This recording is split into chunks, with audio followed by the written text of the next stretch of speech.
Help me.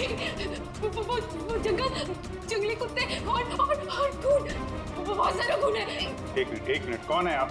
क्या हुआ है? शांत हो जाओ, बैठो। पानी नहीं, पानी पियो। आप बताइए, क्या हुआ है आपके साथ?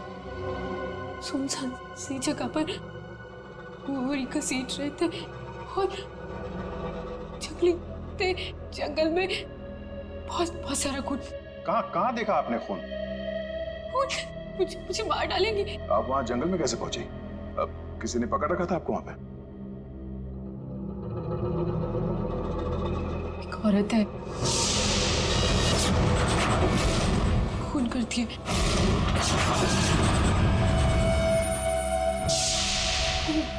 घुंघरू पहनती है।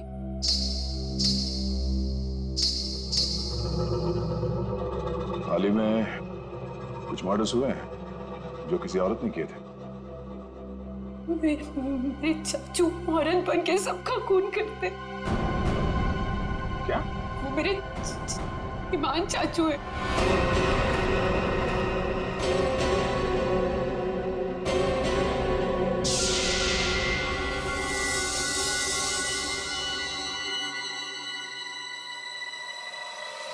सबको साफ करूंगी मैं। ईमान चाचू, हाँ वही है जो रातों को निकलकर लोगों का खून करते हैं। कौन चाचू? चाचू नहीं, मैं रसीली मम्मी। सबको बता दूंगी, आप ही वो हैं जो सबका खून करते हैं। सबको बता देगी? हाँ। सबको बता देगी? बच गई। रुक।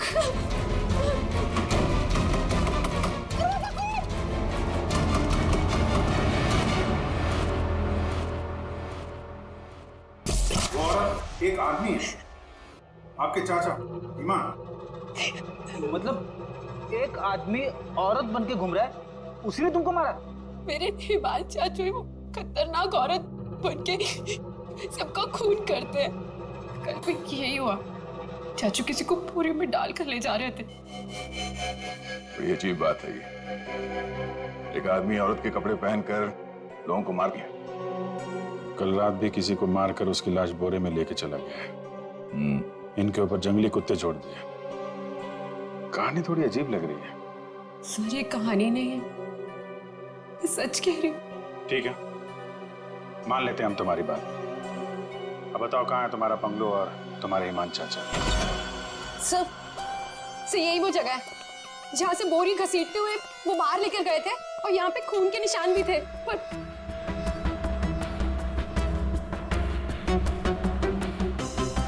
और सर हाँ, मैं शनाया से टकराई थी, तब भी खून के निशान थे, जिसको देखते हुए मैं बाहर तक गई थी। तुम्हारे कहने के मुताबिक यहाँ जो खून था वो पूरा साफ किया गया, सारे सबूत मिटाए गए ताकि ईमान चाचा को बचाया जाए, हैं? हाँ सर, मैं सच कह रही हूँ। अरे कौन है आप लोग? मोहिनी, तुम कहाँ चली गई थी? मोहिनी, पता है हमने तुम्हें कितना ढूंढा। और ये सब कैसे हो गया? और ये लोग कौन है? हम लोग सीआईडी से। सीआईडी? सीआईडी? और मोहिनी ने हमें बताया कि उसकी ये हालत यहाँ रहने वाले ईमान चाचा ने किया। सुना ईमान अपना भेष बदलकर लड़कियों की तरह बनके लोगों का खून करता है। तो बताओ, क्या ये औरत तुम्हारे ईमान चाचा ही है? मोहनी ने उसे अपनी आंखों से घर से एक बोरी में लाश ले जाते हुए देखा है और इस पर खुद हमला हुआ है। कहाँ है ईमान? छुपा के रखा है उसे?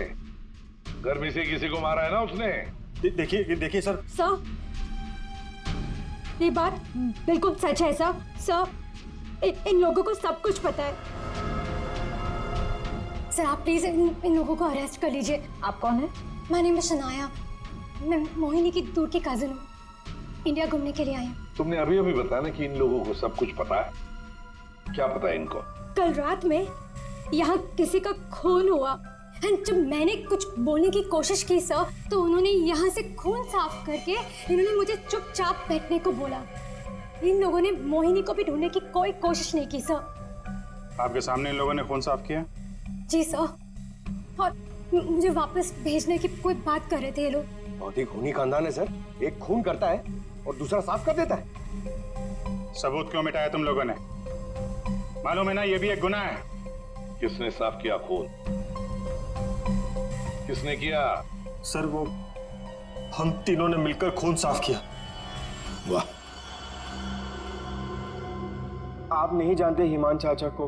किसकी मौत आई थी जो ऐसे ही छोड़ देते? क्या वो सच में औरतों के कपड़े पहन के घूमता है? सर हिमान भैया औरतों के नहीं, अपनी माँ के कपड़े पहनते हैं, और जो भी उनके रास्ते में आता है उन्हें वो मार डालते हैं। क्या वजह क्या है? सर हिमांग के दिमाग में एक बात अटक गई है। वो अपनी माँ रसीली के कपड़े पहनते और लोगों को वैसे ही मारते जैसे उनके पिता ने उनकी माँ को मारा था। हिमान भैया तब एक छोटे बच्चे थे, उन्होंने अपनी आंखों से हमारी माँ का खून होते हुए देखा। तब से ये सदमा उनके दिमाग में बैठ गया। अब बताइए कौन आएगा हिमान चाचा के रास्ते में? और वो सर वो ठीक नहीं है, हम कैसे उन्हें जेल में डाल दें? और कल से तो वापस भी नहीं आए। तुम्हारा ये हिमान चाचा किसी की लाश को घसीटते हुए यहां से लेकर गया, उसने घर में से किसी को मारा, और तुम लोग सारे के सारे मुंह बंद करके बैठे हो। वो किसी को भी कभी भी मार सकता है, आप लोगों को डर नहीं लगता? ऐसा नहीं है, हिमान ने आज तक किसी भी घर के सदस्य के ऊपर हमला नहीं किया। तो फिर कल रात किसको मारा? किसको मारा है कल रात?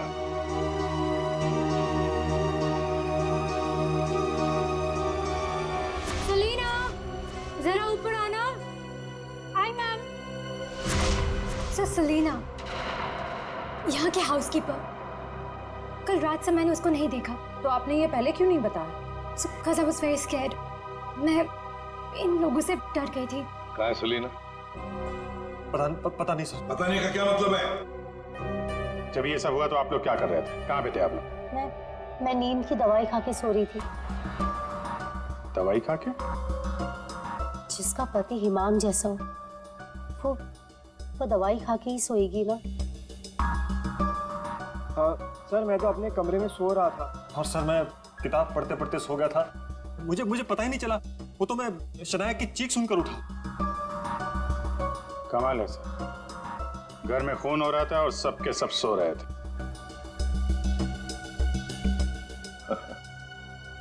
ठीक है, इस घर की तलाशी लेंगे हम।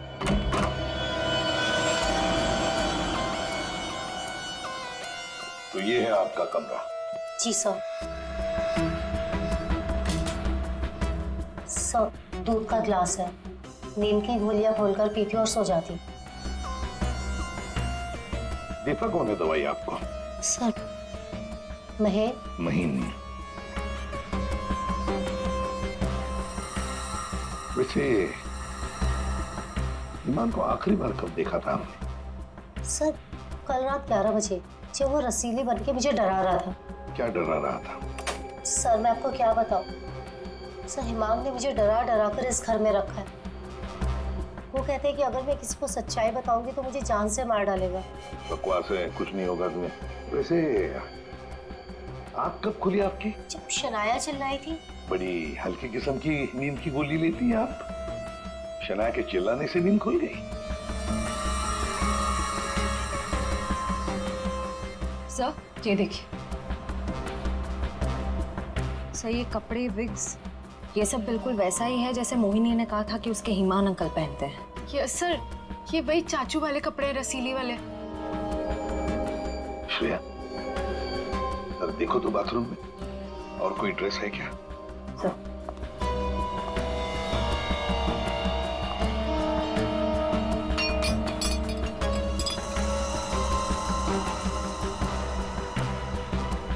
सेलिना के कमरे में तो बहुत कुछ हुआ है। हालत देख के लग रहा है कि सर खूनी के साथ हाथापाई हुई अच्छी उसकी।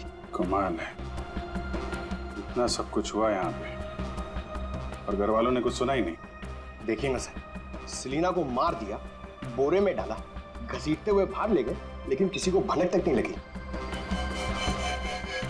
सब के सब झूठ बोल रहे हैं। मुझे भी ऐसा ही लगता है सर।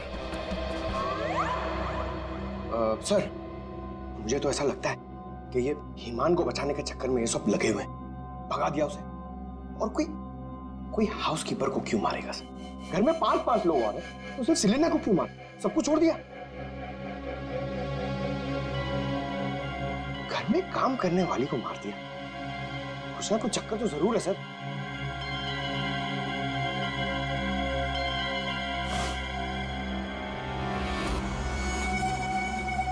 चक्कर तो है पंकज।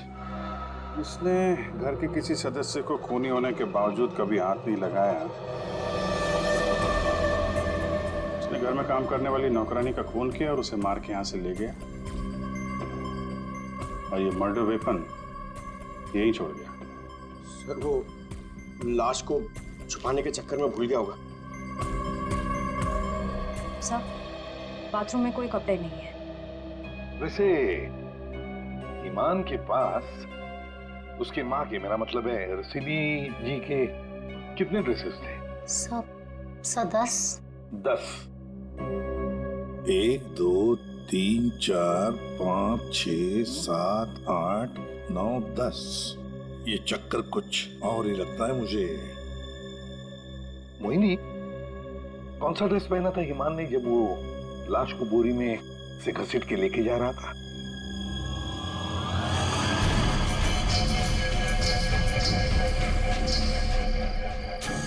सर, हरे रंग का ड्रेस था। यहाँ 10 के 10 ड्रेसेस हैं, 10 के 10 हैंगर्स हैं, लेकिन ना कोई हरे रंग का ड्रेस और ना कोई खाली हैंगर।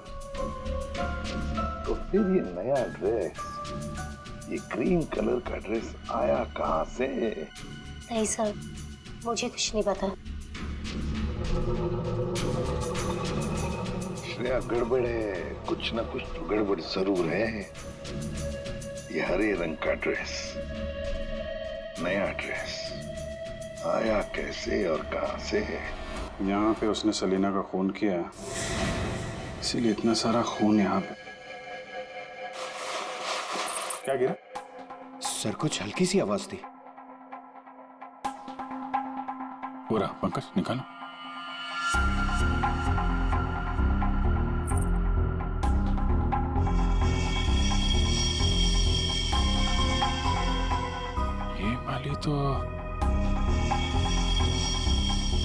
ये तो मैंने कहीं देखी है। मोनी जी, ये देखिए हमारे हाथ क्या लगा है।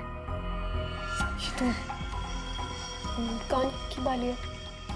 आपकी है ना? छी, पर वो मोहिनी, तुम तो कह रही थी कि तुम्हें होश आया था किसी अनजान, किसी सुनसान जगह में। तो फिर तुम्हारी कान की बाली सेलिना के कमरे में कैसे पहुंची? क्या सेलिना ने तुम्हारे कान में से खींच कर निकाली थी क्या? नहीं सर, मुझे सच में नहीं पता ये बाली वहां पहुंची कैसे। सर, सबसे आसान हथियार है, मुझे नहीं पता। नहीं मैम, मैं सच कह रही हूँ। अरे हाँ, सच से याद आया। अभिजीत, जरा वो स्विस नाइफ दिखाओ ना।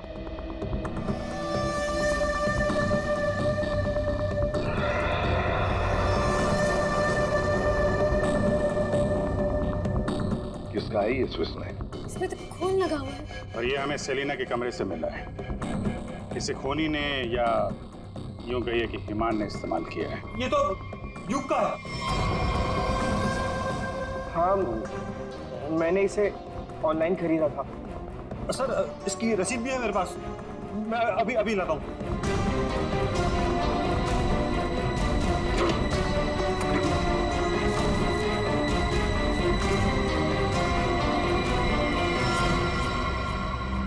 मतलब तुमने भी मदद की थी ईमान की? और नहीं तो क्या, ये सब के सब खूनी को बचाने में लगे हुए हैं। तो क्या हुआ अगर ये स्विस नाइफ मेरा है? तो मैंने किसी को नहीं मारा, और मुझे नहीं पता कि ये स्विस नाइफ सेलिना के कमरे में कैसे पहुंचा।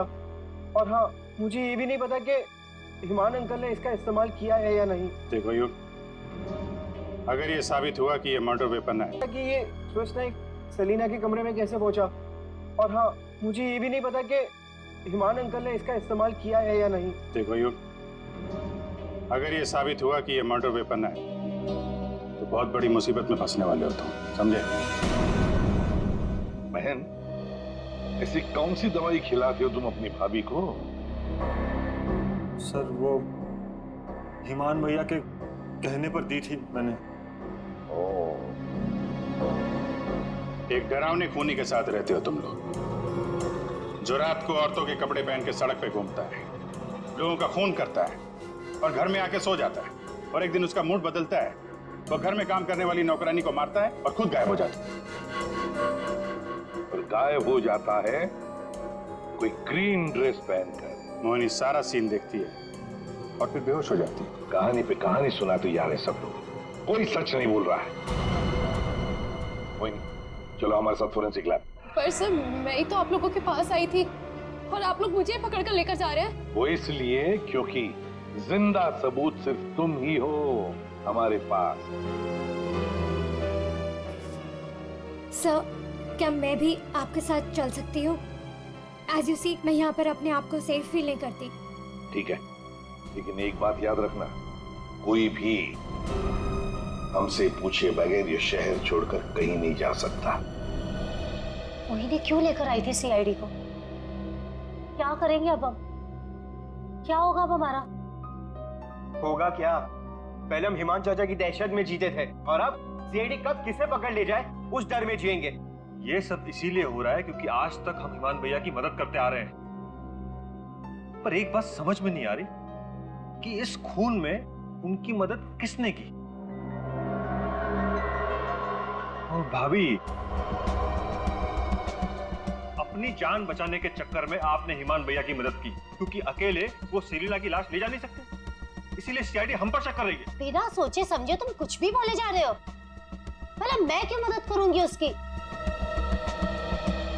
मुझे तो आज भी याद है हिमान का वो खिलौना रूप। जब मुझे पहली बार पता चला था कि वो है क्या।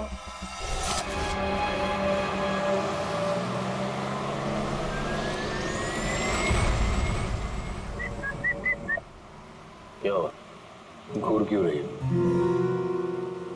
2 दिन हुए नहीं है शादी को और अभी से पति को घूरने लगी। क्यों भाई? हिमान, बात को घुमाने की कोशिश बिल्कुल मत करो। क्या हो गया था तुम्हें शोरूम में? तुम पिंक ड्रेस देखकर औरतों की तरह रिएक्ट क्यों कर रहे थे? शर्म से गड़ी जा रही थी और तुम्हारी आवाज को क्या हो गया था? और तुमने पहले को चाटा मार दिया।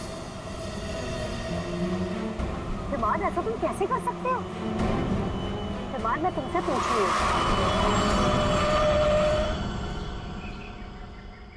क्या हुआ हिमान? गाड़ी क्यों रोक दी? दुपट्टा वही है ना जो सगाई के बाद पहली बार शॉपिंग के लिए गए थे, तब मैंने तुम्हें दिलाया था। अच्छा है, लेकिन जिस तरह से पहना है वो अच्छा नहीं। मैं बताऊं कैसे पहनते हैं? ऐसे ना, ऐसे लेते हैं, ऐसे लेते हैं। क्या कर रहे हो तुम? हिमान छोड़ो, हिमान मैं मर जाऊंगी। हिमान, दोबारा मत पूछना मैंने क्यों किया, क्या किया, कैसे किया। पता है क्यों? क्योंकि रसीली ले जान जाने का।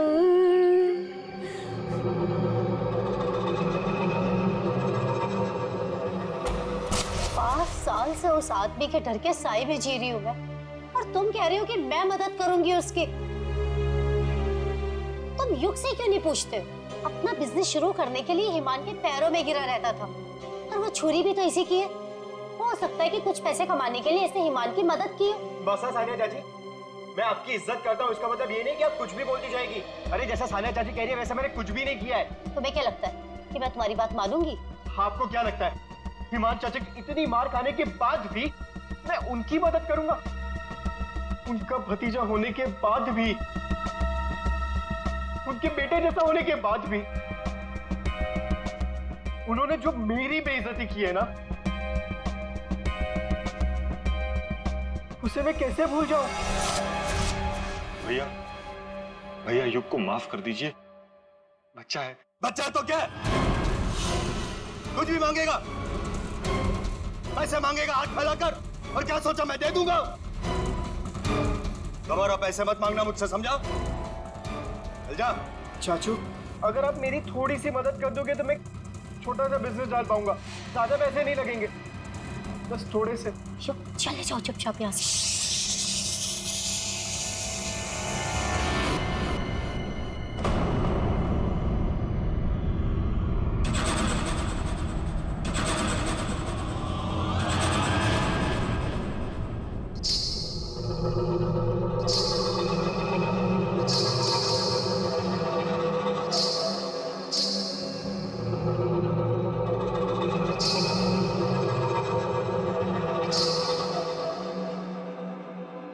पैसे चाहिए तुझे? रसीली से पैसे मांगेगा? चाहिए? रसीली तुझे पैसे देगी। नहीं, नहीं, पैसे, पैसे ले, ले। चाचू मुझे नहीं चाहिए पैसे, चाचू।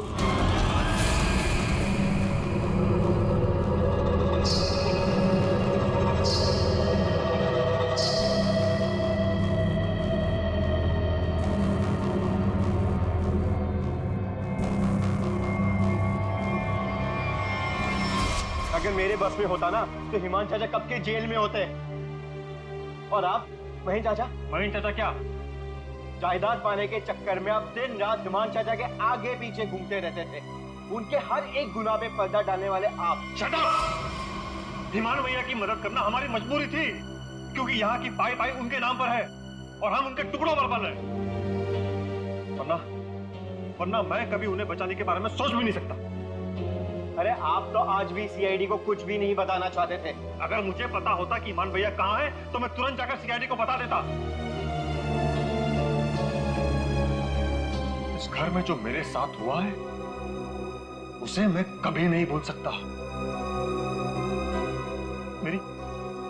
मेरी पत्नी प्रिया के साथ क्या हुआ था?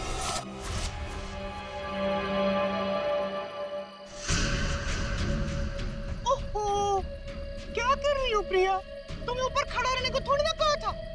आओ रसीली मम्मी के पास आओ। अरे छोटे छोटे कदम नहीं, बड़ी हो ना तुम, बड़े कदम लो। आओ जल्दी जल्दी जल्दी जल्दी आओ। प्लीज ईमान भैया, मैं गिर जाऊंगी। हाँ गिर जाओगी? प्लीज मुझे नीचे उतारिए। नीचे उतारूं? लो लो मेरा हाथ लो, उस तरफ उतारो। नहीं तो आओ। ये क्या कर रहे हो तुम? उतरो नीचे। नहीं नहीं नहीं। भैया भैया मेरी पत्नी है, उसे उतारिए, गिर जाएगी वो। तुम्हारी पत्नी ने रसीली मम्मी को परेशान किया है। रसीली मम्मी के गहने और कपड़े छूने की गुस्ताखी की है, तो सजा तुम्हें मिलेगी। आओ भैया। आओ भैया आप ईमान हो, ईमान, रसीली नहीं। वो हमारी माँ थी, समझ क्यों नहीं रहे आप? वो कपड़े और गहने आपके नहीं है, आप इससे बाहर निकलिए। मैं रसीली नहीं हूँ, अब से चलोगी नहीं, नाचोगे तुम, नाचो।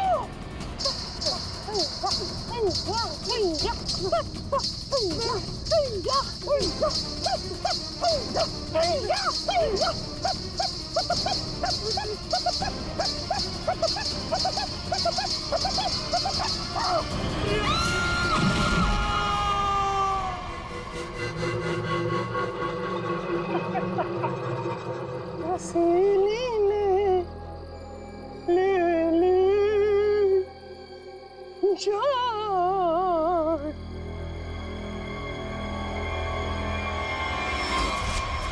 ये जो दर्द उन्होंने मुझे दिया है मैं उसे कभी नहीं भूल सकता। अगर मेरा बस चलता तो उस दिन ईमान भैया गिरते, प्रिया नहीं। मैं भैया को कभी नहीं बचाता।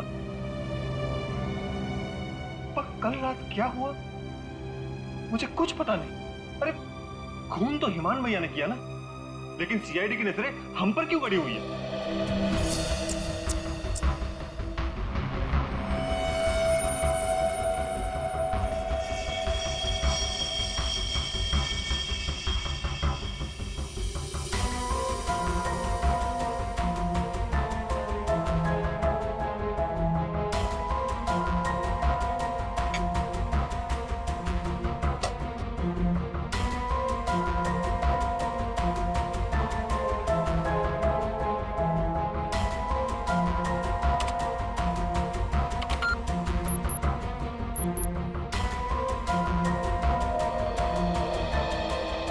मोनी के कपड़ों से कुछ पता चला डॉक्टर तारिका? हाँ, पता तो चला है, लेकिन अभिजीत, बताने के लिए मेरे पास भी कुछ है। थोड़ा वक्त दो, अभी बताता हूँ। ठीक है डॉक्टर साहब, टेक योर टाइम। आप क्या बताने थे? मोहिनी के कपड़ों पे से मुझे तेल की कुछ बूंदें मिली है। ऐसा तेल जो कार में इस्तेमाल किया जाता, लुब्रिकेंट। लेकिन सर, जंगल में लुब्रिकेंट कहाँ से लगा होगा मोहिनी के कपड़ों पे? और दूसरी बात ये कि उन कपड़ों पे से 2 लोगों के खून के निशान मिले। कपड़ों पे 2 लोगों के खून के निशान और लुब्रिकेंट। तो मोहिनी थी कहाँ? थी कहाँ ये तो आप लोग पता करो, लेकिन एक बात पक्की, मोहिनी के कपड़ों पर मोहिनी की खून के अलावा एक आदमी का खून भी है। और वही खून इस चाकू पर भी है। इस पे सेलिना का खून नहीं है? सेलिना की बात छोड़ो, किसी भी औरत का खून नहीं है। फिर किसका है? जंगली कुत्तों का? अरे सर, मोहिनी ने कहा था ना जंगली कुत्ते थे। इस चाकू पर 40 से 45 साल की उम्र के आदमी का खून है। आओ दिखाता हूं। ये देखो, ये मोहिनी का डीएनए है और यहां देखो, ये है उस आदमी का डीएनए।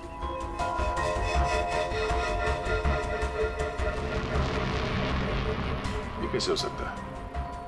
उस घर से तो सेलिना गायब है, तो ये आदमी का खून कहां से आया?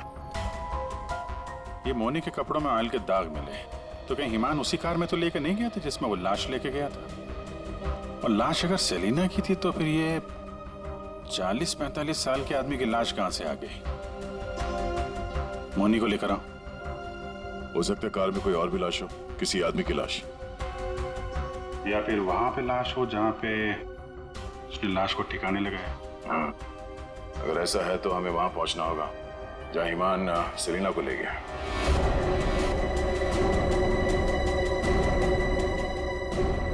जी सर।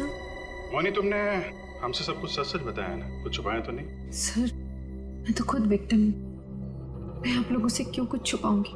अच्छा एक बात बताओ, बंगलों के बाहर जब किसी ने तुम्हारे सिर पे वार करके तुम्हें बेहोश किया, फिर तुम्हारी आंख कहाँ पे खुली?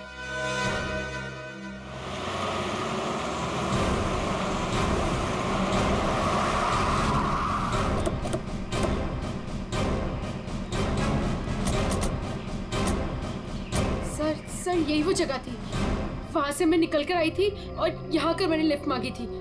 अंदर चल के देखते हैं, अगर तुम सच कह रही हो तो कोई ना कोई सबूत जरूर मिलेगा। पर सर, मैं कह नहीं सकती कि वहाँ पे सबूत बाकी होंगे या नहीं। तुम्हारी बातों से ऐसा लग रहा है जैसे तुम चाहती नहीं हो कि हम वहां जाएं। फिर ऐसा कुछ नहीं है, मैं झूठ नहीं बोल रही, मैं सच कह रही हूँ, तू यही थी। चलो देखते हैं। मोनी, तुम और सेलिना की लाश लगभग एक साथ गायब हुए थे, तो सवाल ये उठता है, कोई तुम्हें इतनी दूर जंगल में लाएगा क्यों? किसी कारण से लाया होगा ना, शायद लाश के साथ साथ तुम्हें भी ठिकाने लगाना। और तुम्हारे साथ ऐसा कुछ हुआ नहीं, तुम्हें जिंदा छोड़ दिया गया। कितनी दूर भागी थी तुम जंगल से सड़क तक पहुंचने के लिए? सर, जहाँ तक मुझे याद है 20 से 25 कदम बस, और उसके बाद रोड आ गई थी। 20-25 कदम? तुम्हारी याददाश्त तो बड़ी अजीब है, कुछ याद है कुछ याद नहीं है। ये कुछ नहीं वाला याद है या याद वाला याद है? सीआईडी से सच बोलोगी तो अच्छा होगा तुम्हारे लिए।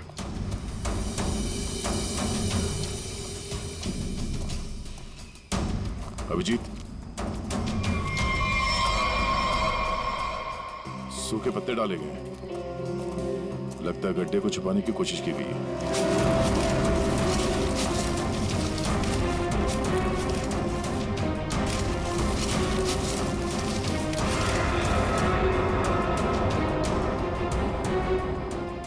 लाश है। अरे मैडम, इसे हमने अभी तक खोला भी नहीं है।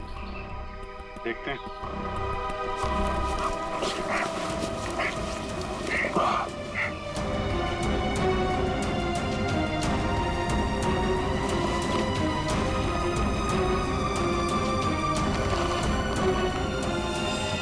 ओह नो, लाश के टुकड़े टुकड़े किए गए। ये सेलिना की लाश तो नहीं हो सकती। तो किसी आदमी की लाश है। पर सर ऐसे कैसे हो सकता है? खून तो सेलिना का हुआ है ना? तो फिर आदमी की लाश कैसे आ गई अंदर? मुझे कुछ नहीं पता। सेलिना के साथ तो सिर्फ एक ही आदमी था, ईमान। तो फिर सेलिना कहाँ गई? उसका क्या हुआ? एक काम करते हैं, इन चारों सस्पेक्ट पर नजर रखते हैं। रेडी श्रेया, इन चारों के फोन रिकॉर्ड, लोकेशन सब खंगाल डालो। ये केस घर के अंदर का ही है और राज भी वहीं से खुलेगा। हाँ दे, अभी गाड़ी निकली है XQ05LM 8967। 2 मिनट में तुम्हें सामने मिलेगी। ठीक है। यस सर, चलो।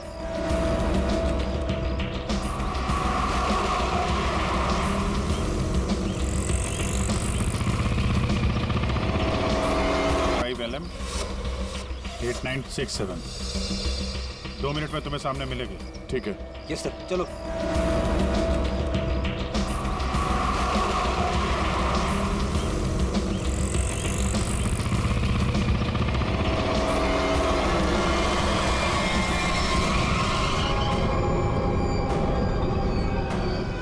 फिर से आ गए उनसे सवाल करने। आप लोग हमें फंसाना चाहते हो क्या? सर, आप लोगों को तो मैं ही बुलाकर लाई थी ना, फिर भी। खूनी घर के बाहर है, लाश घर के बाहर है, आप लोग बार बार वापस यहाँ चले आते हैं? क्योंकि तुम लोग घर के अंदर हो, जिंदा हो, इसलिए, समझे? पर तुम्हारी किसी भी बात पर हमें भरोसा नहीं है। सर ठीक है, आप लोगों को हम पे भरोसा नहीं है, पर आप हिमान चाचा को क्यों नहीं पकड़ते? बिल्कुल, खून करके तो वो भागे, हम तो यहाँ डर के मारे छुप रहे हैं। वही तो बात है, अभी अभी कुछ ऐसा हो गया है कि ये केस सिर के बल उलट गया है। क्या मतलब है सर? मान भैया तो खून करके ही भागे हैं ना? हाँ हाँ, भागे तो है, पर कैसे? खुद को मार कर, खुद का सिर काट कर, खुद को बोरी में बंद करके भागे। क्या वो जो बोरे में लाश थी वो हिमान की थी? तो वो औरत कौन थी? याद है मैंने कहा था कि हिमान के अगर सारे कपड़े हैंगर पर हैं, तो फिर वो क्या पहन कर गया था जब वो सेलिना की लाश को लेकर गया? हमें तभी लग गया था कि ये भ्रम और सच्चाई के बीच का खेल है जो किसी ने खेला है। मोहिनी और शनाया को छलावा दिया गया था। सेलिना तो कभी मरी नहीं थी, और हिमान लाश बनकर इस घर से बाहर गया था, बोरी में। किसने किया ये? युग ने, जिसके चाकू से हिमान का गला काटा गया? या सानिया जी आपने, जो अपने पति से छुटकारा पाना चाहती थी? या मोहिनी तुमने, जिसे मारने का मन हिमान पहले से ही बना चुका था? और हाँ, महन जी भी तो हो सकते हैं, जिसने अपनी भाभी को न जाने कौन सी दवाई पिला के सुला दिया, जिसे मरते पति की चीखें भी नहीं सुनाई दी।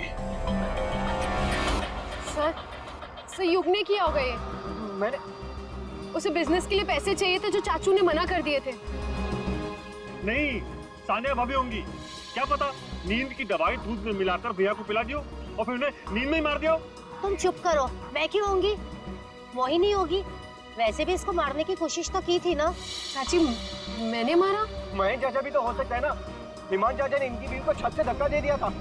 चुप रहो सब लोग, हम जानते हैं कौन लेकर गया था हिमान की लाश को बोरी में।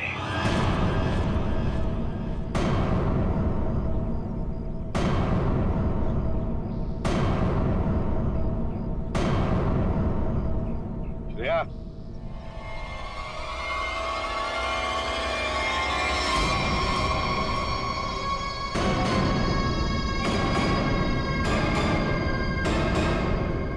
वो सेलिना थी जिसके मर्डर की जांच कर रहे थे हम लोग। सेलिना जिंदा है, और न जाने ऐसी कौन सी डोर है जिसने जुर्म करने के बाद भी सेलिना जी को यहां से भागने नहीं दिया। क्यों सेलिना जी, आप बताएंगे? I'm sorry. हमने बहुत प्लानिंग की, सब पे डाला, लेकिन फिर भी पकड़े गए।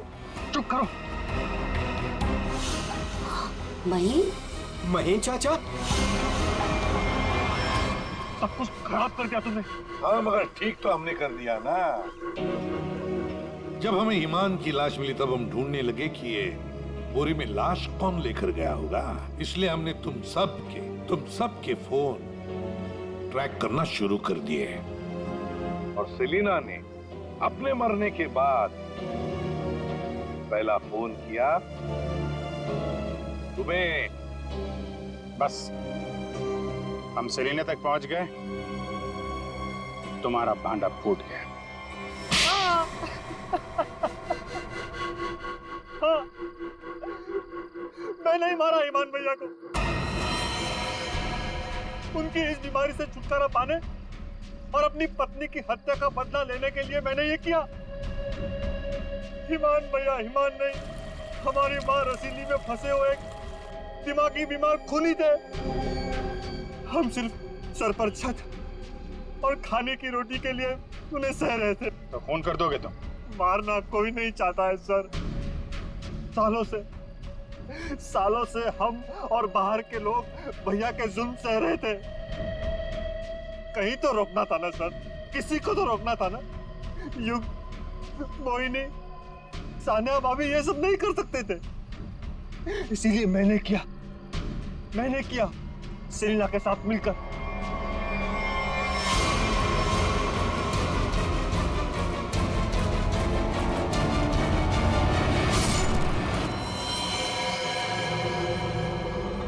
अब जल्दी से इसे ठिकाने लगा दो, समझी? जाओ जाओ। ईमान के जुर्म को रोकने के लिए और भी तरीके थे। उनका इलाज करवा सकते थे तुम लोग, हमारे पास आ सकते थे। एक बीमार खूनी को मार के तुम भी तो खूनी बन गए। और सेलिना, तुमने इस घिनौने जुर्म में उसका साथ दिया। कानून तुम्हें कड़ी से कड़ी सजा देगा, शायद फांसी ही होगी तुम दोनों को।